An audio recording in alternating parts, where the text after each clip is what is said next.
During the Clone Wars, many species became well known for their affiliation with the Separatist movement, from the Neimoidians and Skakoans to the Quarren and the Trandoshans. But of all the Separatist aligned species, there were few that were as fanatical and belligerent about it as the Aqualish. Generally known for their aggression, hair-trigger tempers, and brutish reputation, this species was also a cornerstone of the Separatist movement. Compelled by a long list of grievances against the Republic, many Aqualish were among the most vehement separatists in the galaxy, but despite their reputation as a separatist species, not all Aqualish sided with the Confederacy. Indeed, many other Aqualish were avowed loyalists, bitterly opposed to their fellows on Ando, and these two factions in Aqualish society despised each other. One of the most chaotic theaters of the Clone Wars, in fact, was dominated by a civil war between the two groups, and this wasn't the first Aqualish civil war by any stretch. Despite their reputation as a simple and unsophisticated species, the Aqualish had a complex and fascinating history, and in this video, we'll be discussing that history in detail, as well as the culture, biology, and homeworld of this infamous species.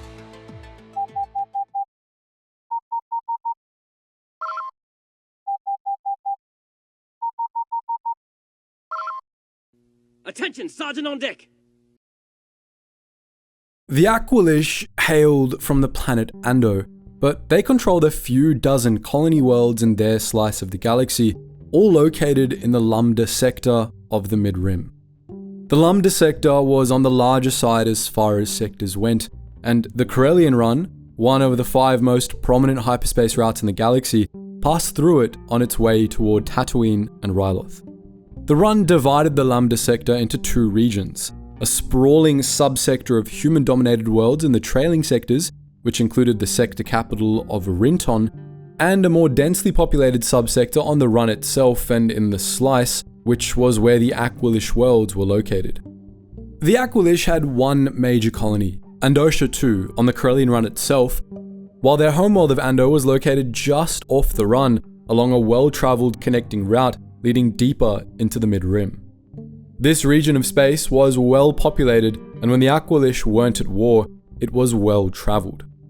It was generally representative of that stretch of the Mid-Rim, where the Aqualish were just one of a number of prominent local species, with others including the Bothans, the Laniks, the Foline, and the Rhodians. Ando was fairly pleasant, at least to those accustomed to humidity, and to really understand the Aqualish, we need to discuss its conditions and ecology. The planet orbited a single yellow sun of the same name, and it was joined in the Ando system by 2 other habitable planets, Andando and Ando Prime, both of which we'll talk about later, as well as a barely habitable planetoid on the outskirts of an asteroid field. Ando itself was the second planet from the sun.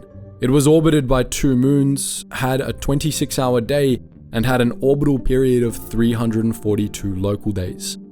Ando was a humid, terrestrial world with a diameter of 14,885 kilometers. It had a breathable nitrogen-oxygen atmosphere, and it had higher than average gravity, rated at 1.22 standard. Ando was an aquatic world. 95% of the planet was covered by water, mostly saltwater oceans, and the remainder was covered by islands. The largest islands were covered by rainforests, but the majority were swampy and often cloaked in mist. The planet's swamp-setter forests were where the Aqualish evolved, alongside flinger birds and their main predators, the giant, predatory Andoan marsh lizards. These 4.5 meter long, flat-headed beasts were covered in brown scales, and they were semi-aquatic, hunting in a manner similar to real-world crocodiles. Their front legs were clawed, but their back legs featured flippers, and these, together with a flipper on their tails, made them agile underwater. There was very little real estate on Ando's islands, and they were too small for a large population of Aqualish to be able to feed themselves via agriculture. The Aqualish relied more on their homeworld's warm, bountiful seas for subsistence. Ando's oceans were full of seaweeds, as well as rock polyps, many kinds of fish, edible claw clams, stone fins, and the hard-shelled Andoan mineral fish, which were actually crustaceans. These tough, half-meter-long creatures were strong for their size, and they had sharp, spiked tails, a snapping beak, and shelled fins. The shell of the mineral fish was tougher than plasteel, and this exotic adaptation was the result of the creature's diet. The mineral fish fed on ore from underwater veins in deep caves. The mineral fish were not only a major food staple for the Aqualish, but also a cheap and easy means of harvesting metals for use in industry. Of all Ando's species, only the Aqualish were sentient, and they were well adapted to their humid homeworld. The Aqualish were a humanoid, amphibious species with a mixture of arachnid and pinniped features, distinguished by their solid black eyes and prominent facial tusks. Despite their walrus-like features, the Aqualish weren't true mammals. However, they were partly arachnid, and they were actually distant relatives of the harch of nearby Secundus Ando, Admiral Trench's species. The Aqualish were divided between 3 subspecies, which we'll discuss in more detail in a bit, but they all shared a number of characteristics. They averaged 1.7 to 2 meters in height, making them taller than many other humanoid species, and they were also typically tougher and more muscular, likely an adaptation to their high-gravity homeworld. Aqualish had rough, rubbery skin, which was tough and came in a variety of colors, including tan, russet black, dark blue, and green. They had shaggy hair scattered around their bodies, most notably on their forelimbs and the sides of their faces. The tops of their heads were typically bald, and their faces featured glassy, solid-colored eyes, slit-like nostrils, and, of course, a pair of long facial tusks. Aqualish aged relatively quickly, although their overall lifespans weren't much shorter than a human's. Aqualish were considered children up to the age of 11, young adults to the age of 16, full adults from 17 to 50, middle-aged from 51 to 69, and old past the age of 70. The evolutionary ancestors of the Aqualish were marine creatures, and while the Aqualish themselves were more amphibious, they could still breathe underwater, although they generally didn't stay there for long periods. Their keen eyes, which were typically pitch black but could also come in dark blue, dark brown, and red, were also still adapted to underwater life. Aqualish had excellent vision underwater, but when on the surface, they often struggled with bright conditions, as their eyes weren't built to deal with bright light. This led many off-world Aqualish to spend much of their time in dark places, especially dimly lit bars, while others resorted to sleeping during the day and being active only at night. Aqualish had minimal sexual dimorphism. Males and females mostly looked the same and were about the same height, and the only visible difference between the two was that females tended to have thinner builds. The species' most distinctive feature, their tusks, evolved for 2 important roles: burrowing through the swampy soil of Ando's islands to root out marsh plants, and cracking open the shells of shellfish. Together with fish, these 2 food staples made up the core of the Aqualish diet. Aqualish tusks were also quite sensitive, as their outer enamel contained large numbers of nerve cells. This made them especially sensitive to temperature extremes, and it also meant that damage to a tusk inflicted extreme pain on Aqualish, sometimes enough to incapacitate them for weeks. This sensitivity did have some benefits as well. For instance, it allowed Aqualish to determine the texture of their food before they ate it. Despite the sensitivity of their tusks, Aqualish often habitually rubbed them on wooden surfaces. They considered this a pleasant sensation, similar to a massage. One of the Aqualish's most well-known biological traits wasn't a physical one, but a behavioral one. Aqualish were naturally aggressive, with belligerent personalities and hair-trigger tempers, which could flare seemingly without reason. Anthropologists believe that this was actually a deeply ingrained genetic adaptation rather than a cultural trait, and one that could be traced back to the initial evolution of the Aqualish. The Aqualish's aggression gave them a reputation as brutish, unintelligent barbarians, and their language, which sounded guttural and animalistic to members of other species, did nothing to change this impression. But while the Aqualish could be brutal, the average Aqualish was no less intelligent than the average human, and they were quite gifted in many respects. They could be clever when their tempers didn't get the better of them, they had a knack for figuring out technology, and several Aqualish did quite well for themselves in galactic politics. As previously mentioned, the Aqualish were divided between three subspecies: the Aquala, the Kuara, and the Ualak. The Aquala, or the finned Aqualish, were the most numerous, and they were the baseline subspecies from which the other two evolved. The Aquala retained more aquatic adaptations than the other two Aqualish subspecies. They had a thick layer of insulating blubber beneath their skin, and they also had cup-like fins instead of hands. Most Aquala had skin that ranged from dark blue to dark green in color, and they were typically better swimmers than other Aqualish, especially in colder waters where their blubber kept them warm. This blubber also made Aquala very cold tolerant in general.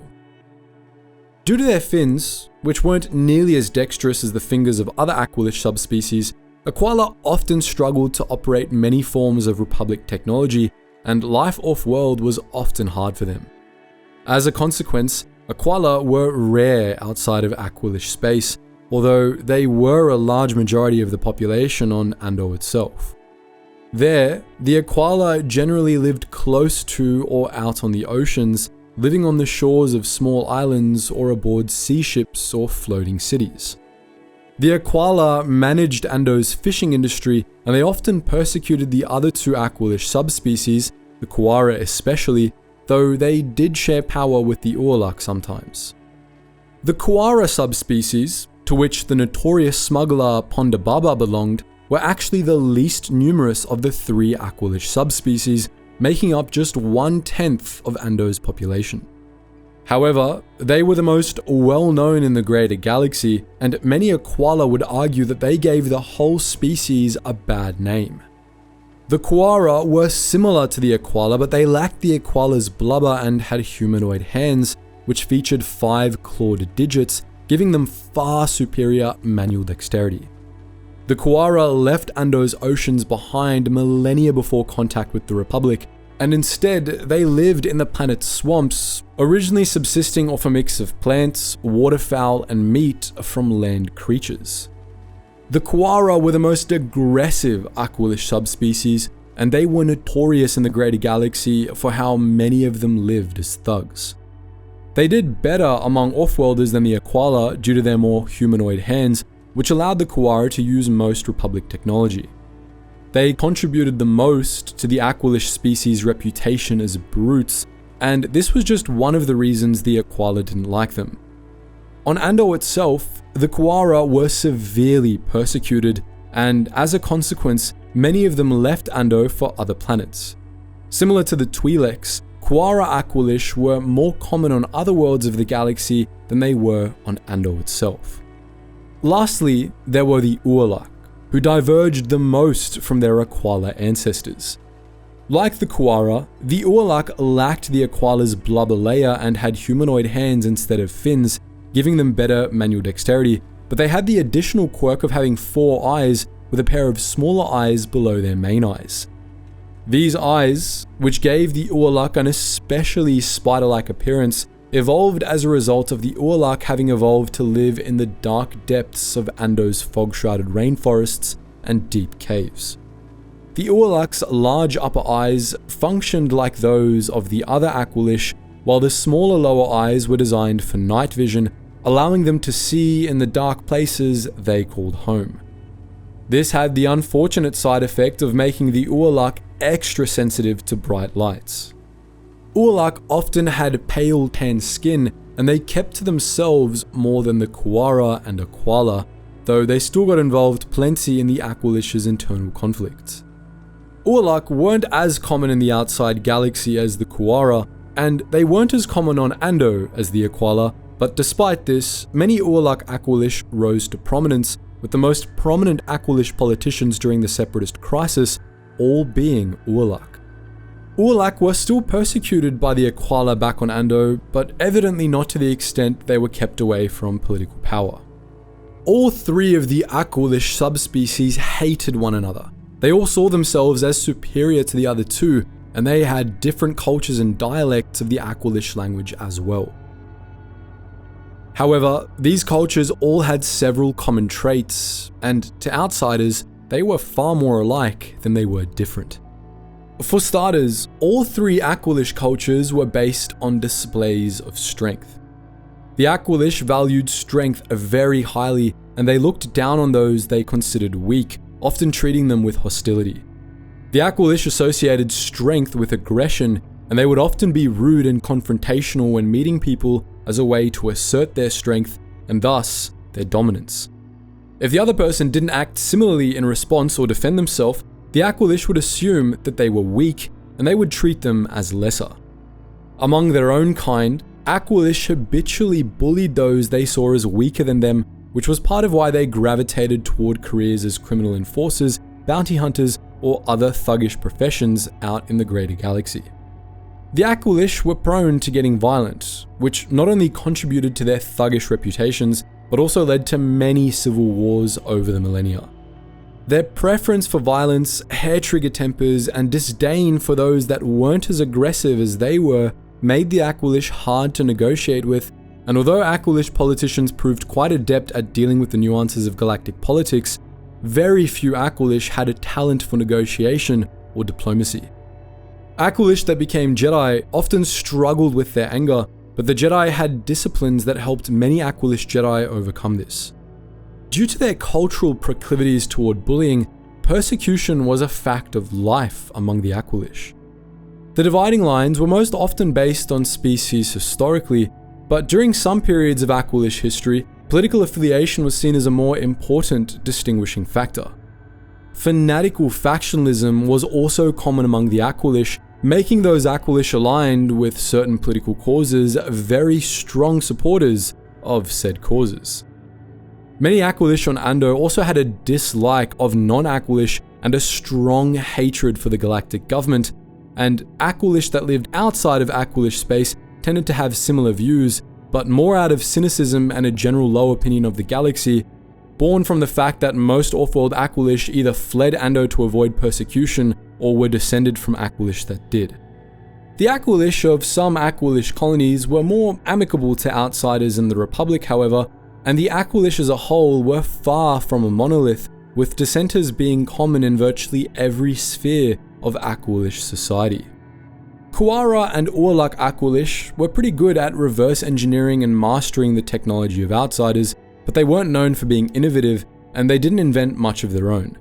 Especially during the early stages of their contact with the outside galaxy, the Aqualish tended to haphazardly combine salvaged bits of outsider technology rather than attempting to create their own based on what they had reverse engineered. The results were effective but often inefficient, and they were rarely very original. Nonetheless, the Aqualish were no less advanced than most other species in the Republic, and they didn't really need to develop their own technology in the first place. Not only could the Aqualish get most of what advanced technology they needed through trade anyway, but the Aquala also had little use for many forms of high technology due to their physical limitations. The Aqualish language, which was also called Aqualish, had 3 separate dialects, one for each of the Aqualish subspecies, but these dialects were mutually intelligible, and to outsiders, they were all similarly unintelligible. The Aqualish language mostly consisted of harsh guttural sounds, which sounded like meaningless animal noises to the untrained ear, making the language hard for outsiders to learn or understand, especially since it was very difficult to reproduce without an Aqualish's tusks. As a consequence, Aqualish that worked with or lived among outsiders had to learn Basic, but they often struggled to speak it due to physical limitations. When Aqualish did speak Basic, it often sounded coarse and unsophisticated. Originally, the 3 Aqualish subspecies had distinct cuisines, but in the modern era, Aquala cuisine predominated. As a consequence, Aqualish mostly ate a mix of fish, shellfish, and various kinds of plants. They had a few distinctive dishes as well, most notably hoi broth, a soup made from boiled seaweed and oxidized spices that was considered a delicacy. In general, Andoan seafood was quite popular, considered among the best seafood the galaxy had to offer, even by the food snobs of the core worlds. Fishing was by far the biggest industry on Ando though, where Aquala-operated trawlers dragged kilometers-wide nets through the oceans. However, the extent of the fishing industry put a lot of pressure on Ando's ecosystem, which played a major role in starting the largest of the Aqualish's ancient wars.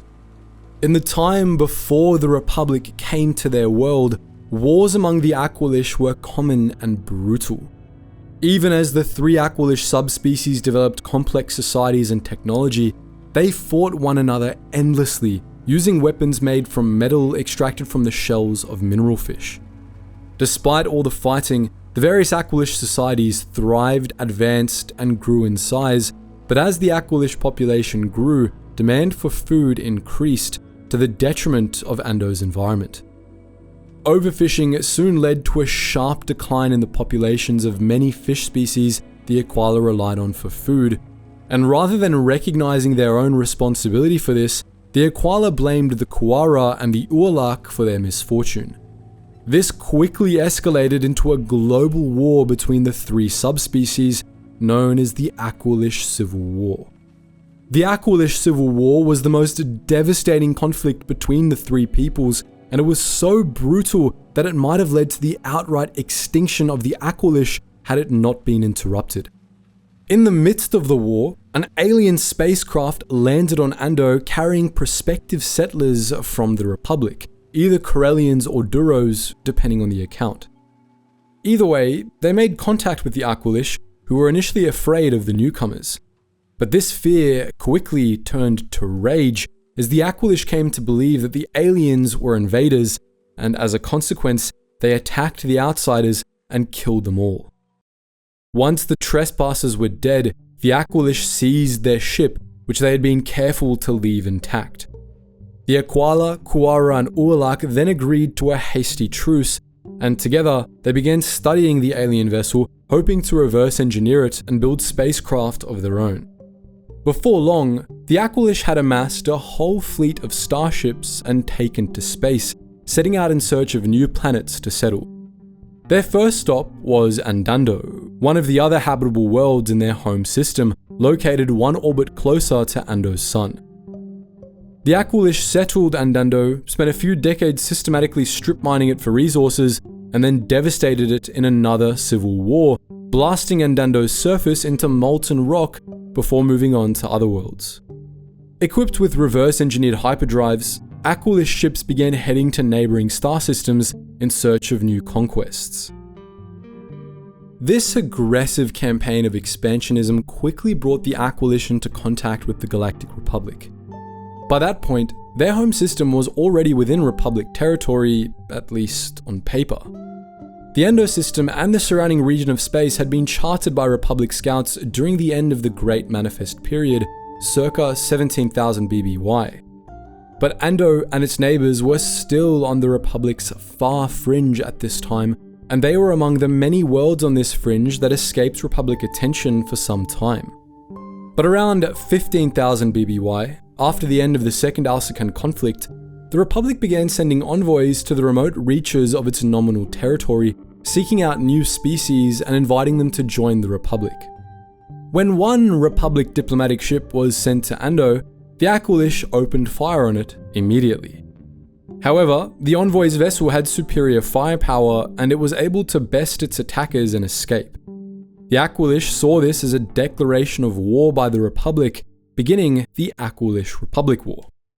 This brief conflict pitted the Aqualish's new fleet against the newly reformed Republic Navy, and the Navy, with its superior technology and numbers, easily bested the Aqualish.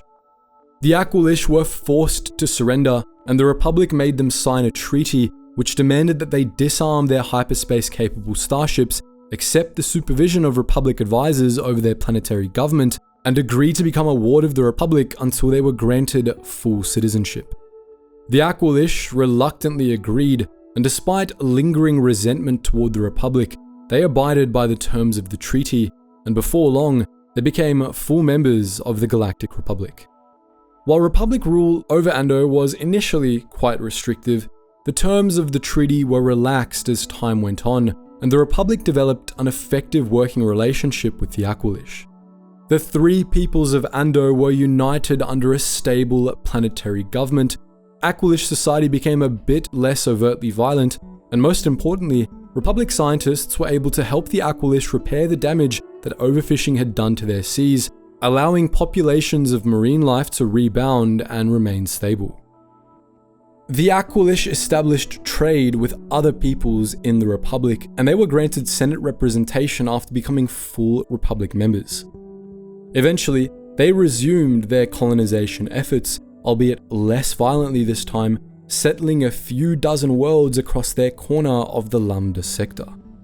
It was during this colonization effort that the Aqualish made contact with their distant relatives, the Harch of Secundus Ando, with whom they formed a joint civilization spanning all the Aqualish and Harch worlds, known among the Harch and some Ualak Aqualish as the Spiverelda. Of course, while Aqualish society generally improved for the better after joining the Republic, their history under the Republic still wasn't without its turmoil. During many periods of their history, the Andoan worlds were ruled by despotic governments. On Ando, the Aquala remained dominant, marginalizing the Ualak, and especially the Kuara, who they forced into ghettos within Ando's cities. At other times, the Aquala shared power with the Ualak while maintaining the oppression of the Kuara. Sometimes the Aqualish dominated Andoan space, while at other times the Andoan worlds were ruled by Harch despots instead.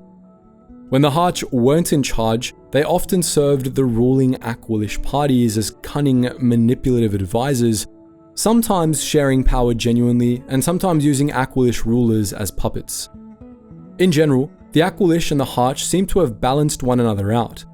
The Harch were as cunning, patient, and subtle as the Aqualish were aggressive, violent, and straightforward, and the various Andoan regimes were usually built on some matchup of Aqualish decisiveness and belligerence with Harch strategy and scheming.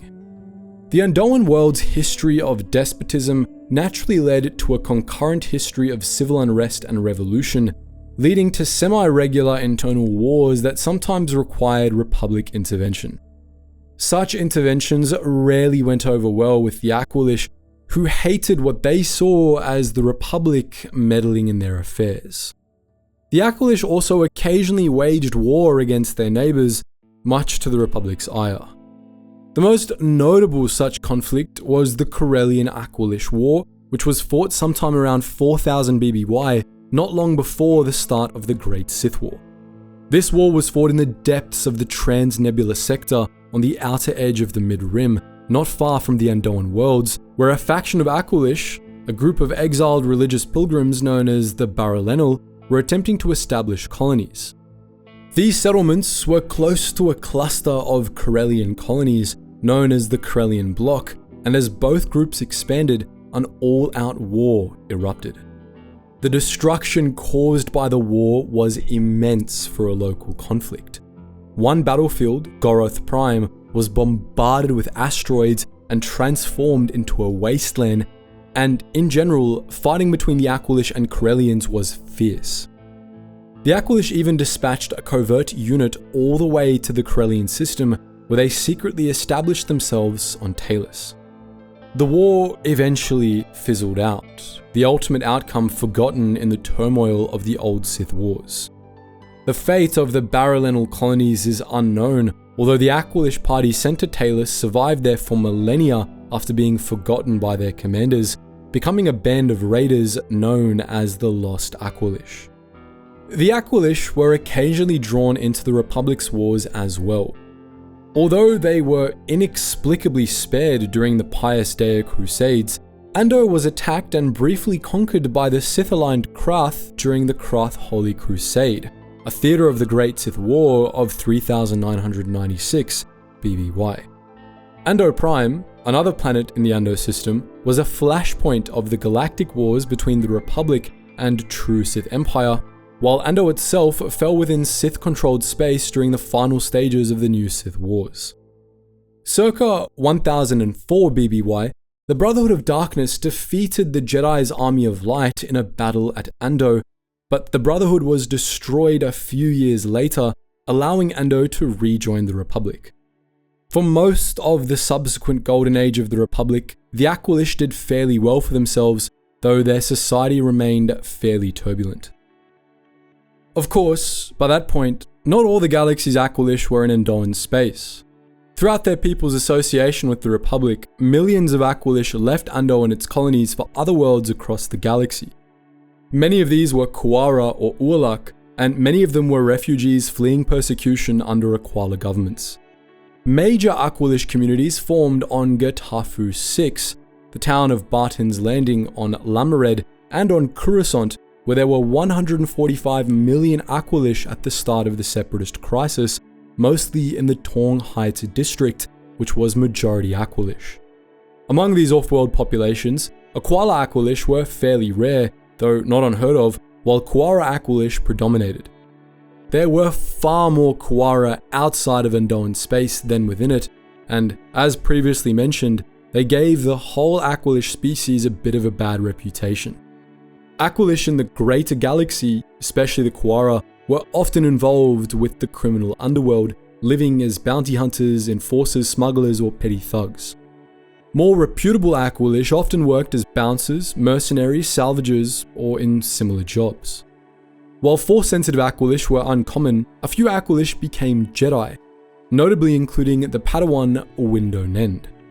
By the final century of the Golden Age of the Republic, the Aqualish and their Harch allies ruled over Andoan space from Ando itself, which had become a fairly well-off world by Mid-Rim standards, enjoying regular trade from the nearby Corellian Run. Ando's main industry was still fishing, which the Aquala managed much more sustainably than they had before the Republic, and its main export was still seafood. Ando also exported salt extracted from the sea and metals extracted from the shells of mineral fish, including Seedrellium, a rare and expensive metal that could be used to reinforce starfighter hulls. In turn, Ando imported high-technology, non-aquatic foodstuffs, lumber, and luxury goods. Ando had a population of 850,000 by this time, mostly confined to the planet's larger islands, which were densely populated. 97% of the population was Aqualish, the vast majority of whom were Aquala, with much smaller Ualak and Kuara populations. Of the remainder, 2% of Ando's population was human, while the remaining 1% was a mix of Mon Calamari, Ithorians, and Celestins. While large parts of the Aquala Aqualish population lived aboard sea ships or large floating fishing platforms, the rest of the population was confined to the islands, living in villages or cities. Notable settlements on Ando included the raft village of Natami, the atoll city of Imthatil, and Quantil City, the planetary capital. Quantil City, and most of Ando's other settlements, were divided into segregated districts, with the Kuara and Ualak confined to their own sectors by the Aquala. Quantil City was also the home of the Andoan government, as well as the broader Spiverelda government. Ando itself was governed by the First Minister, a position held by Daragi Hoba at the time of the Separatist crisis. The Aquala dominated politics on Ando itself, but in the Spiverelda, they shared power with the Ualak and the Harch, though the Kuara remained mostly marginalized. Most major Spiverelda representatives and leaders off of Ando seem to have been Ualak, while the Harch served as key advisors and supporters of the regime. The leadership structure of the Spiverelda as a whole is unknown, and though it's implied to have been at least a little repressive and dictatorial, most of its policy is unknown as well. The Spiverelda once maintained a powerful military force of Aqualish and Harch, which included a unit known as the Aqualish Regulars and a fearsome fleet, and it had direct representation in the Galactic Senate. By the time of the Battle of Naboo, the Spiverelda was represented in the Galactic Senate by Senator Ponudo. Its delegation was separate from the main Lambda Sector delegation, which was led by the human Senator Rassit Brun of Rinton. Among others, the Spiverelda ruled over all the worlds of the Ando system. It had its capital on Ando, nominally controlled ruined Andando, and had outposts on the system's outer planetoids. The icy planet Ando Prime, the last habitable world in the Ando system, was also under Spiverelda control. Ando Prime had its own sentient species, the Talids, and in ancient times, it was home to the mysterious order of Daibendu. It was later colonized by the Aqualish, as well as some humans and Rhodians, and in modern times, it was mostly known for its extensive pod racing circuit and a few scattered mining operations. Outside of the Ando system itself, the Spiverelda controlled Secundus Ando, the Harch homeworld, as well as a scattering of Aqualish colonies across Andoan space. The backbone of this region was the Horos Spine, a hyperspace route from Ando and Secundus Ando to Andosha 2 on the Corellian Run, which linked Ando to several colony worlds. These included Horos itself, Rakwish, Arbula, and most importantly, Andosha 2. Andosha 2 was the wealthiest and most prominent Aqualish colony, and unlike Ando, it was located directly on the Corellian Run, giving it more extensive access to trade than Ando itself. Late in the Republic's history, Andosha 2 became even more prominent after the formation of the Andoan Free Colonies. In 102 BBY, in response to the repressive policies of the Spiverelda government, 15 Aqualish colonies in Andoan space broke away from the Spiverelda to form their own government, which they sought to make freer and more democratic than of the so-called Old World. They became the Andoan Free Colonies, and they were able to secure their own independent representation in the Galactic Senate, with Senator Gorothin Vagar as their representative. Andosha 2 became the Free Colonies' capital, with other free colonies including Horos, Rakish, and Arbula. The Spiverelda, of course, wasn't terribly happy with the Free Colonies' secession, and this led to decades of conflict between the two powers. The military forces of the two factions clashed in skirmishes like the Horos Spine incident, and this eventually escalated into a bloody, all-out conflict known as the Andoan Wars. The Andoan Wars began in 57 BBY when the Spiverelda attempted to retake the free colonies through military force. Their initial attempt at reconquest failed, and the free colonies responded by dispatching raiders into Spiverelda loyalist space, where they harassed shipping and staged an assault on Secundus Ando. The latter attack was thwarted by an up-and-coming Harch naval officer by the name of Trench, who would quickly rise through the ranks and become the Spiverelda's most celebrated and effective military leader.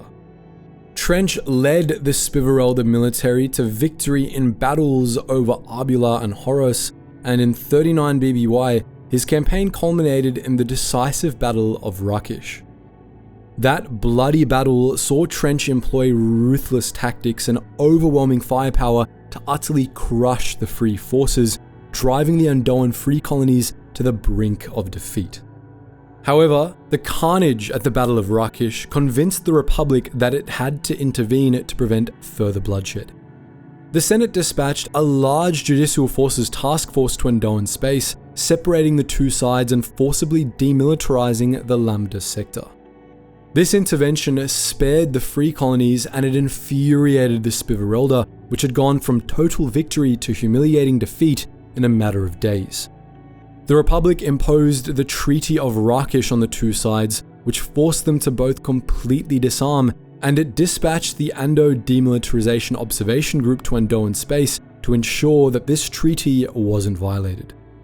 The free colonies and their supporters were grateful to the Republic for their intervention, but the Spiverelda and its supporters became radicalized against the Republic, furious at its intervention in their affairs and its protection of the free colonies. Spiverelda loyal Aqualish saw the disarmament as just the worst and most recent insult the Republic had inflicted on their people, and they quickly came to despise the Republic and everything it stood for. From the beginning, most Aqualish had harbored resentment against the Republic. The Aqualish's original defeat and disarmament in the Aqualish-Republic War had been humiliating as well, and the Aqualish were well known for how long they harbored grudges over such things. Subsequent Republic intervention had nursed the Aqualish's dislike for the Republic, and the end of the Andoan Wars radicalized these sentiments into open hatred, shaping the Aqualish, or at least those loyal to the Spiverelda, into avowed enemies of the Republic. When systems began seceding from the Republic in 24 BBY, it didn't take long for these Aqualish to join them. Ando and the Spiverelda world seceded from the Republic in early 22 BBY, a year and a half into the Separatist crisis. They immediately joined the Confederacy of Independent Systems, and Spiverelda-aligned Aqualish and Harch became major power players within the Confederacy, as well as some of the Separatist movement's most vocal supporters. Despite the Aqualish's animosity toward the Republic, they actually didn't secede right away. It was only after the Republic began debating whether or not to re-establish the Republic military, which the Aqualish took as a further insult given their forced demilitarization, that Ando and its neighbors seceded. The Spiverelda's contempt for the Republic was such that Senator Poe Nudo didn't even tender their articles of secession to the Republic in person, instead having a droid make the announcement while he was in transit back to Ando. The decision to secede was widely celebrated on Ando and the other Spiverelda worlds. To quote from a HoloNet news report, "Less than 2 standard hours after this morning's secession of Ando and Cymirth was made official, jubilant anti-Republic protesters filled the streets of Quantil City's busy ruckish thoroughfare, celebrating the separation. Aqualish from scattered territories and backgrounds converged in the city square, holding placards denouncing the Republic and celebrating their beloved Senator Poe Nudo. At least several Republic Senate guards were burned in effigy. Ando will now determine her own future," said a proud First Minister Daragi Hoba via hologram to the Andoan revelers. "It is meant to be, given the rampant hypocrisy of Palpatine's Republic. The current dispute over the creation of a Republic army is just another in a long line of insults to the Aqualish people." Upon joining the CIS, the Spiverelda immediately began a program of rearmament, acquiring a new fleet and state-of-the-art Trade Federation droid starfighters to patrol their borders and core systems. The Confederacy supported this move, and it welcomed the Aqualish into its ranks. Senator Poe Nudo quickly became one of the most powerful Separatist politicians, and his affiliation with Separatist business interests later earned him a seat on the Separatist Council. However, not all Aqualish were avowed Separatists. The Andoan free colonies firmly supported the Republic, and most colonial Aqualish were as fervently loyalist as their neighbors were separatist. A month after Ando's secession, the leaders of the free colonies held a loyalty summit on Andosha II, where Senator Vaga condemned the Spiverelda's secession, as reported in the HoloNet news. "Some of us still have a sense of loyalty to the Republic and do not want to be branded as traitors," said Aqualish Senator Gorathan Vaga at a loyalty summit on the Andosha II colony world. "I will be there on Coruscant on the 16th to make our voices heard. I believe in the Republic and in the Senate and do not look to run away like the cowards in the old world." Predictably, tensions rose rapidly in Andoan space, especially as the remilitarized Spiverelda started to flex its power. 2 months before the Battle of Geonosis, a Republic courier ship experiencing technical trouble made a brief stop in the Ando system, only to be promptly fired upon by a Spiverelda frigate. Many considered this a prelude to war, and unfortunately for the galaxy, they were correct. During the Clone Wars, the Spiverelda became increasingly important within the Confederacy. Ando and its loyal colonies, which lay at the heart of the enclave of Separatist territory along the Corellian Run, provided extensive funding and shipments of raw materials to the CIS war machine, and it also became the headquarters for the Confederacy's hypercommunications cartel. Formed as a joint venture between the Intergalactic Banking Clan and Techno Union, the hypercommunications cartel was overseen by Poe Nudo himself, and it provided private, secure communications and HoloNet alternatives to the CIS throughout the war. The Spiverelda contributed its new military forces to the Separatist cause, and it also contributed many prominent officers to the CIS military. These included Admiral Trench, one of the Confederate Navy's most feared tacticians, and the Aqualish general Kendu-Olthu, who commanded part of General Grievous's forces in campaigns along the Corellian trade spine. The Andoan free colonies, meanwhile, continued to support the Republic, and the Republic, in turn, covertly helped them recruit mercenary forces and supplied them with weapons, in violation of the Republic's own demilitarization pact. Both sides began preparing for a resumption of the Andoan Wars. 8.5 months into the Clone Wars, in early 21 BBY, Andoan space finally descended into civil war. This came at the height of campaigns all across the southern slice, and it saw the whole region erupt into chaos. Raids and skirmishes began all across the region, at least one of which was fought over Ando itself, which saw the death of Jedi Knight Avon Post. Republic and CIS military forces participated directly in the Civil War, with the Techno-Union dispatching warships to reinforce the Spiverelda fleet, and the Republic deploying Jedi-led forces to join loyalist raids over Ando. The Republic and the Free Colonies also began arming mercenary groups for raids on Spiverelda shipping, as described in the following CIS Shadowfeed report. Mercenary vessels hired by the Andoan loyalists, in direct violation of the Treaty of Rakish, began harassing Andoan natives.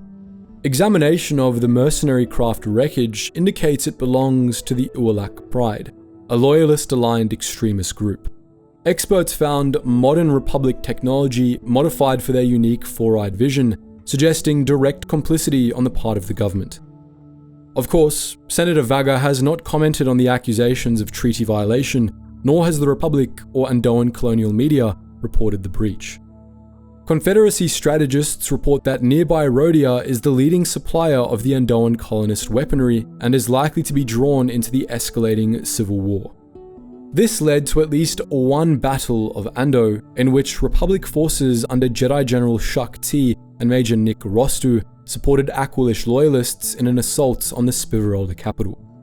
The first such assault failed, but the Republic and Free Colonies largely remained on the offensive in this theatre, and they steadily began to gain ground.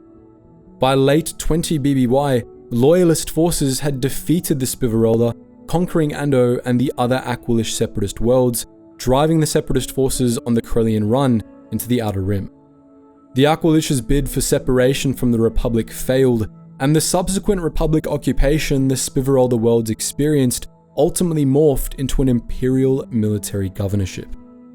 By the end of the Clone Wars, the Spiverelda had been defeated and dismantled, and Poe-Nudo had been killed by Darth Vader on Mustafar. But despite this, the Aqualish separatists kept fighting. During the reconquest of the Rim, the Empire's war against the separatist holdouts, Aqualish separatists played a key role in two campaigns. In the Nulian crisis of 18 BBY, Aqualish and Harch raiders in Andoan space began a guerrilla war against Imperial forces, raiding supply lines and harassing convoys. They used the funding and supplies gained from these raids to seize control of several neighboring worlds, beginning in the Nulian sector.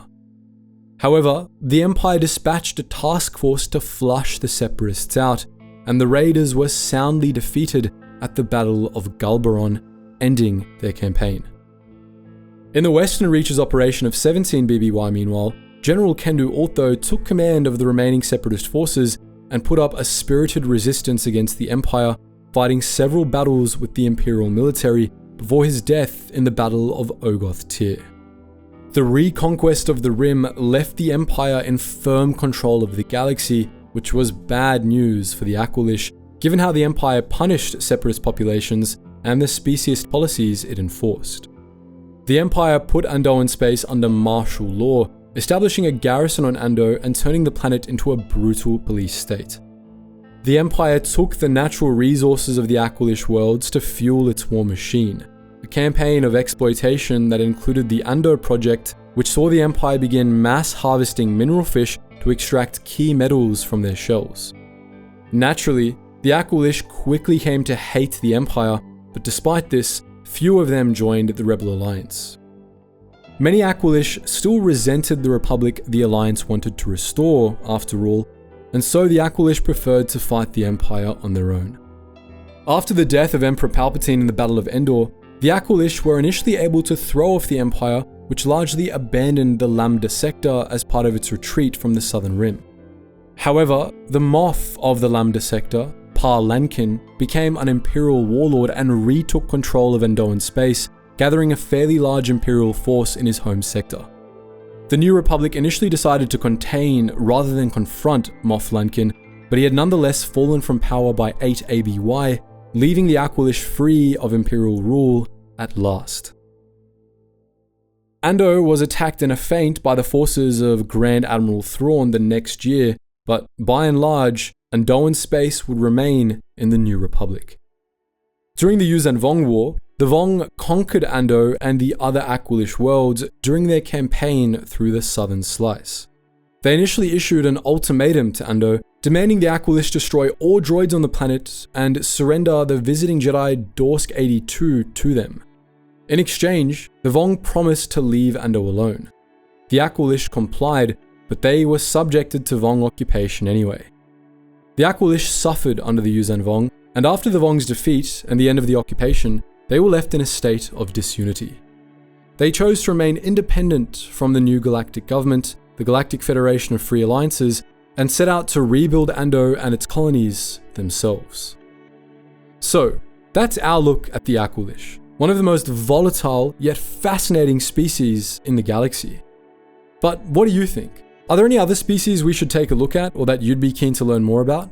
Let us know in the comment section below, and as always guys, thank you so much for watching, and I hope to see you in the next video.